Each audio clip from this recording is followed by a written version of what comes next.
কারো বন্ধু হতে পারলাম না, না কারো প্রেমিক। বন্ধুর ভাষা কি হ্যান্ডশেক, প্রেমিকের ভাষা কি চুম্বন? আমি হ্যান্ডশেক আর চুম্বনের দূরত্বে পড়ে আছি বহুকাল।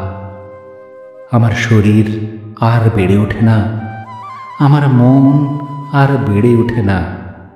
আমি স্থির একটি বিন্দুতে ক্রমশ ছোট হয়ে আসছি।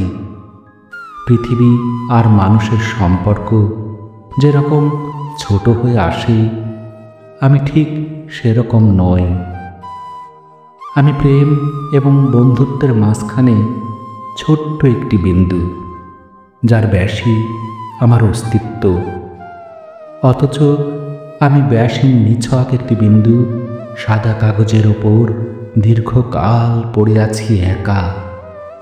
যেন বা কোনো সুই ফোটা বুক, ফুসফুসে যার আজন্ম কষ্ট, প্রেমহীনতার, বন্ধুত্বহীনতার। কারো বন্ধু হতে পারলাম কই, না কারো প্রেমিক।